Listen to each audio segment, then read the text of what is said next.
Indra Syafri coret 5 pemain.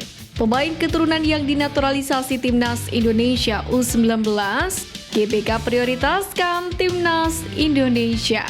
Simak informasi selengkapnya sebagai berikut.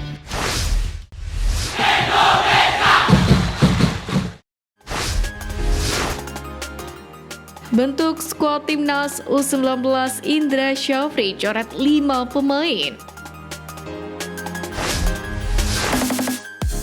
Kabar mengejutkan datang dari 5 pemain yang akan dicoret dari Timnas U19 Indonesia untuk membangun skuad guna ASEAN Cup U19 2024. Sebagaimana diketahui, Indra Syafri baru saja mengumumkan 28 pemain sebagai persiapan ajang ASEAN Cup U19 alias Piala AFF U19 2024. Nantinya hanya akan ada 23 pemain yang akan didaftarkan. Itu artinya akan ada 5 pemain yang harus dipulangkan. Dari 28 nama yang dipanggil ada 3 pemain abroad. Ketiganya adalah Jens Raven dari FC Dordrecht, Wolper Jardim yang membela Sao Paulo FC, dan Marcelinus Amaola yang bermain untuk UD Logroñés yang berkompetisi di kasta kelima Liga Spanyol.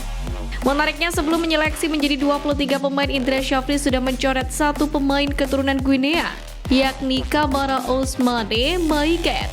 Pemain keturunan Guinea dari sang ayah Aboubakar Maiket Kamara yang juga pernah berkarir di Liga Indonesia, yakni untuk Persiwa Wamena dan Perseru Serui.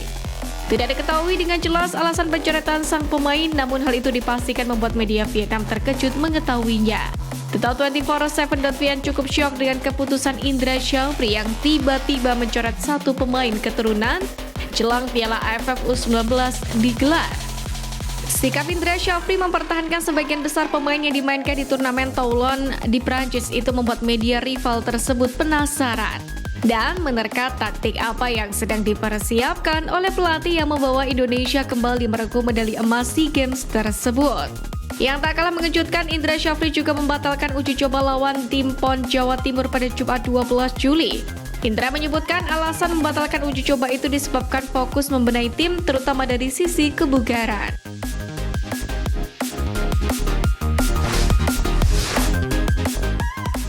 Pemain keturunan yang dinaturalisasi Timnas U19.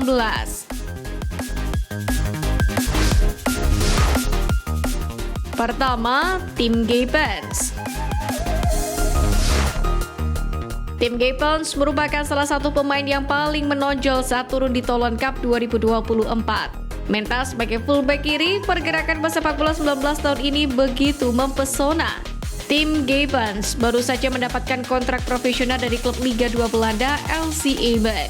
Ia pun tengah menjalani tur pramusim bersama sang klub yang berambisi promosi ke Eredivisie 2025-2026.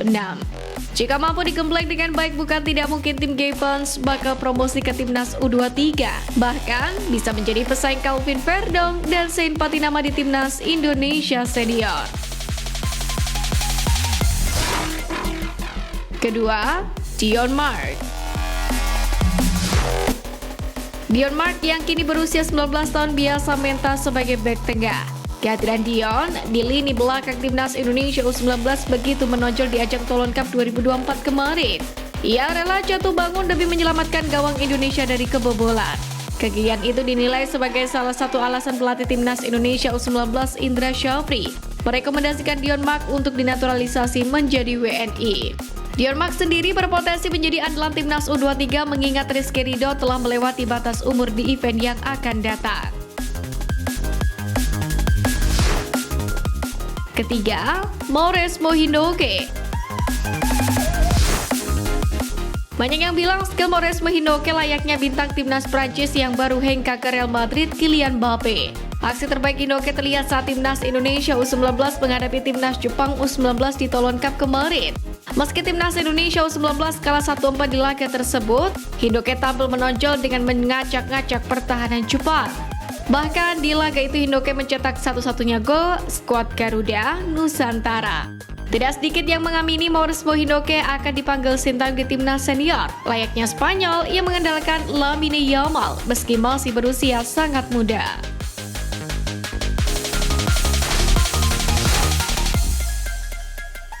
memprioritaskan Timnas Indonesia, GBK batasi terima event non-olahraga. Kabar baik menghampiri pecinta sepak bola tanah air usai Stadion Utama Gelora Bung Karno atau SUGBK akan memprioritaskan agenda Timnas Indonesia.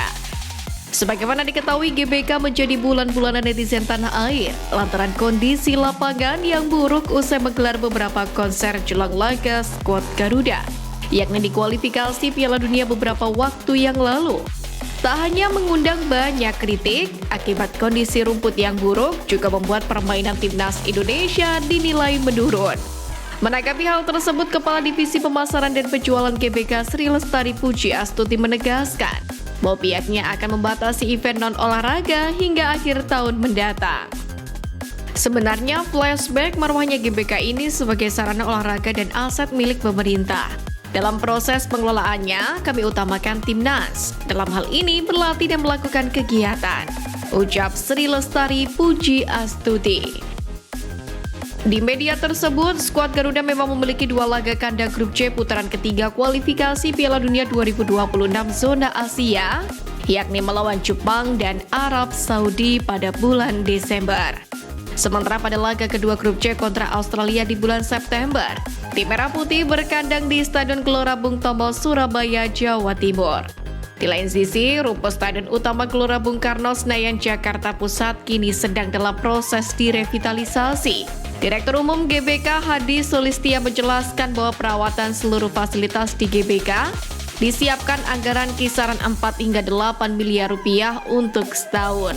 Rencananya, revitalisasi rumput SUGBK ditargetkan rampung pada akhir Oktober 2024.